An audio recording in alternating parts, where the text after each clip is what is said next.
என் பெயர் சாருமதி. என்னுடைய தலைப்பு வகுப்பறை மேலாண்மை. வகுப்பறை மேலாண்மை என்றால் என்ன? வகுப்பறை மேலாண்மை என்பது மாணவர்களின் நடத்தை மற்றும் கற்றல் சூழலை கட்டுப்படுத்தும் முறை.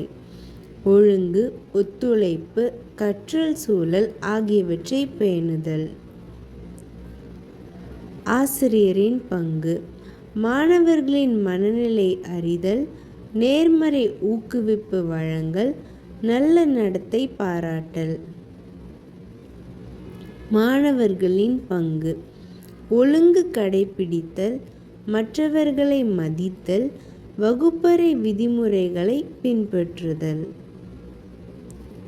நேர்மறை ஊக்குவிப்பு: நல்ல நடத்தை பாராட்டுதல், சிறு பரிசு அல்லது பாராட்டு வார்த்தை வழங்குதல், தன்னம்பிக்கையை வளர்த்தல்.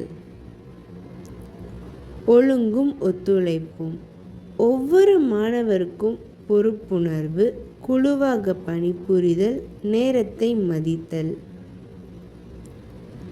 பிரச்சனைகளை கையாளுதல், அமைதியாக சமாளித்தல், மாணவர்களின் மனநிலையை புரிந்து கொள்வது, வழிகாட்டுதல் வழங்குதல்.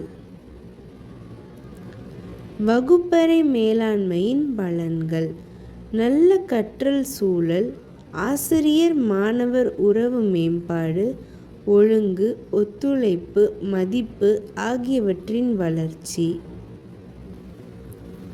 வகுப்பறை மேலாண்மையின் முக்கியத்துவம்: கற்றல் சூழலை மேம்படுத்துதல். வகுப்பறை மேலாண்மை மாணவர்கள் பாதுகாப்பாகவும் சுதந்திரமாகவும் கற்கக்கூடிய ஒரு சூழலை உருவாக்குகிறது.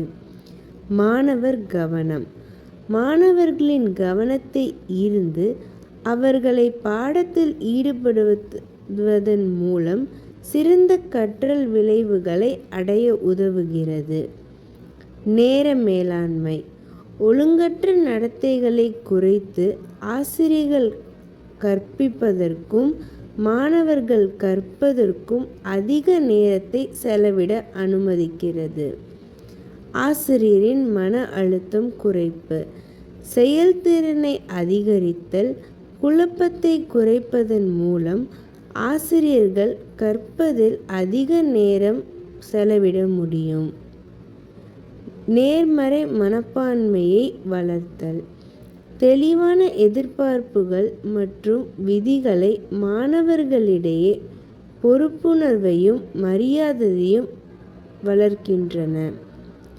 பாதுகாப்பான சூழல்: ஒரு ஒழுங்கான வகுப்பறை அனைத்து மாணவர்களுக்கும் பாதுகாப்பான மற்றும் ஆதரவான உணர்வை உருவாக்குகிறது. மேலாண்மை உத்திகள்: வகுப்பறை மேலாண்மைக்கு பல உத்திகள் உள்ளன. அவற்றில் சில முக்கிய உத்திகள் இங்கே.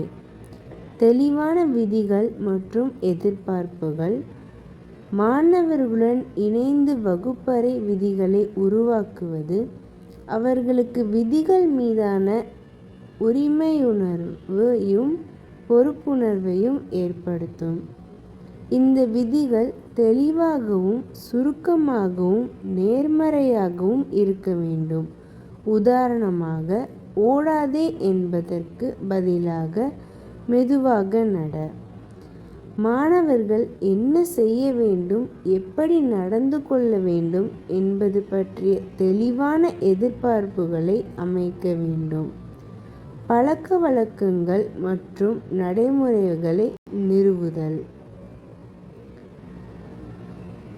சிக்கலான நடத்தைகளுக்கு அமைதியான முறையில் தனிப்பட்ட உரையாடல்களை மேற்கொள்வது, காரணத்தை புரிந்து கொள்வது மற்றும் பொருத்தமான விளைவுகளை ஏற்படுத்துவது முக்கியம். தேவைப்பட்டால் பெற்றோருடனும் பள்ளி நிர்வாகத்துடனும் இணைந்து செயல்பட வேண்டும்.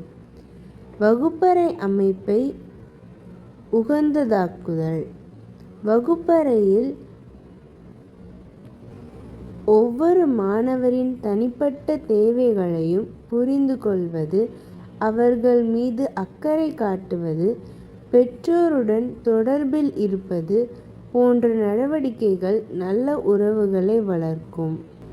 முடிவு: வகுப்பறை மேலாண்மை மூலம் கற்றல் சிறப்பாக நடைபெறும்.